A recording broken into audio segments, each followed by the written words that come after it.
Halo teman-teman, selamat datang kembali.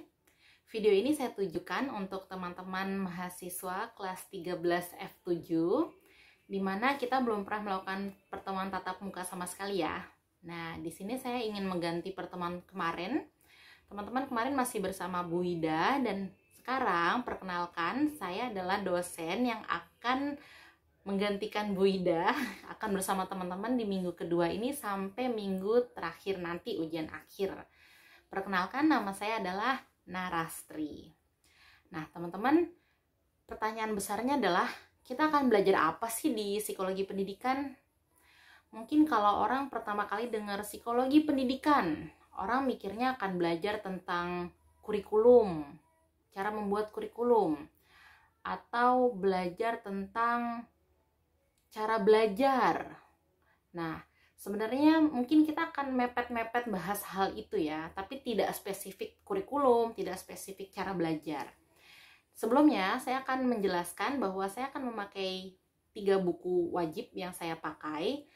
Di luar tuh masih ada referensi, tapi ini minimal 3 yang saya pakai. Saya memakai buku pertama, bukunya Omrod,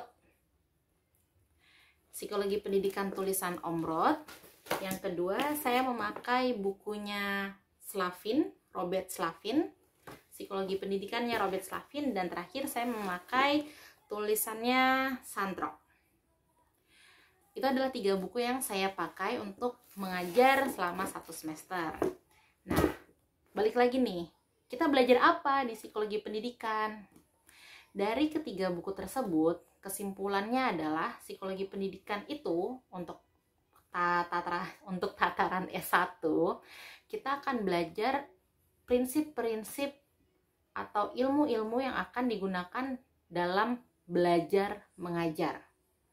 Secara spesifik itu, jadi kita akan belajar gimana sih cara belajar dan mengajar yang efektif. Gimana sih prinsip-prinsip psikologi yang dapat digunakan di proses belajar mengajar agar efektif. Nah, itu kurang lebih secara sempit bahasan kita ke situ.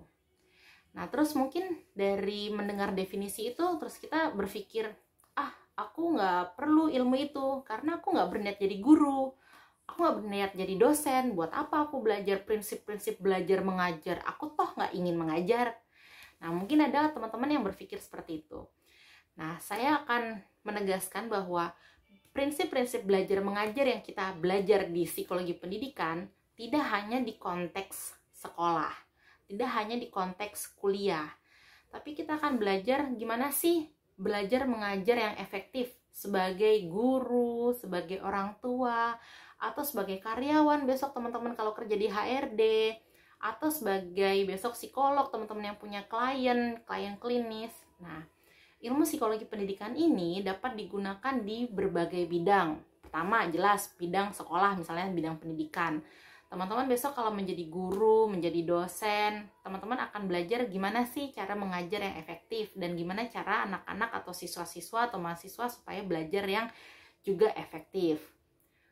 Terus itu bidang pendidikan. Bidang PIO juga jelas besok akan tetap membutuhkan ilmu-ilmu psikologi pendidikan. Misalnya teman-teman sebagai HRD akan menginformasikan sebuah aturan baru kepada seluruh karyawan. Nah, di sini kita akan memakai prinsip-prinsip ilmu psikologi nih, ilmu psikologi pendidikan. Gimana ya caranya agar orang tuh terinform, agar orang tuh mendapatkan informasi yang efektif dan melaksanakan aturan-aturan barunya. Atau misalnya teman-teman sebagai orang psikolog pendidikan, psikolog klinis besok ya, teman-teman ingin mengajarkan ilmu-ilmu modifikasi perilaku. Misalnya teman-teman besok punya klien yang panic disorder atau punya sering panic attack. Nah, teman-teman di sini ingin mengajarkan langkah-langkah supaya dapat mengatasi rasa panik tersebut. Nah, di sini juga kita bisa menggunakan prinsip-prinsip dari psikologi pendidikan. Atau minimal bagi teman-teman itu menggunakan prinsip ilmu psikologi pendidikan adalah di sebuah keluarga. Teman-teman pastinya insya Allah besok akan berkeluarga kan? Nah, di sini kita bisa menggunakan ilmu psikologi pendidikan untuk mengajar anak Anda maksudnya. Kalau anak saya, biar saya sama suami saya yang ngajar ya. Nah, begitu. Jadi, setidaknya ilmu psikologi pendidikan ini akan bermanfaat di masa depan, yaitu di lingkup keluarga masing-masing. Begitu. Nah, paling penting prinsip psikologi pendidikan adalah yaitu kita supaya belajar mengajar yang efektif adalah satu, motivasi. Itu prinsip psikologi pendidikan yang pertama. Orang untuk belajar harus memiliki motivasi. Saya jadi teringat nih, kemarin saya ketemu mahasiswa di kampus 1, dia peraih IPK tertinggi dan dia adalah cowok. Jarang-jarang ya cowok itu peraih IPK tertinggi. Bukan berarti tidak mungkin atau bukan berarti tidak ada. Dulu teman saya seangkatan juga IPK tertingginya adalah peraihnya adalah cowok. Nah, di sini di Mercubuana juga ternyata peraih IPK tertinggi di angkatan itu di kampus 1 adalah cowok. Lalu saya tanya, apa Mas prinsip Anda supaya bisa mendapatkan IPK tertinggi? Apa sih yang Anda terapkan di diri Anda gitu? Dan jawaban dia adalah termotivasi untuk belajar gitu. Atau tertarik untuk belajar. Jadi dia sebelum belajar, dia menumbuhkan minat-minat dulu. Minat-minat untuk tertarik mempelajari bidang yang akan dia baca. Nah, itu sebenarnya itu adalah kunci pertama dari prinsip psikologi pendidikan. Itu yang akan kita pelajari di mata kuliah ini. Tidak hanya itu tentunya, itu saya hanya membocorkan satu prinsip pertama di psikologi pendidikan. Nah, teman-teman, saya minta teman-teman nih untuk menumbuhkan motivasi dulu. Menumbuhkan motivasi, oh saya ingin belajar psikologi pendidikan karena akan bermanfaat. Nah, seperti itu. Jelas tadi ya, minimal manfaatnya akan kita gunakan untuk mendidik anak kita. Kalau kita ingat, ilmu parenting itu ada banyak. Dan tokoh-tokoh parenting itu juga ada banyak. Dan amazingnya nih, tokoh parenting itu tidak semuanya dari psikologi loh. Tidak semuanya dari orang psikologi. Nah, teman-teman besok bisa tuh. Setidaknya teman-teman tahu ilmu-ilmu parenting karena teman-teman adalah orang psikologi yang kuliah psikologi, yang belajar psikologi pendidikan, yang bermanfaat besok minimal buat membangun keluarga, mendidik anak. Begitu. Nah, ini kurang lebih video pengantar kita untuk memasuki psikologi pendidikan.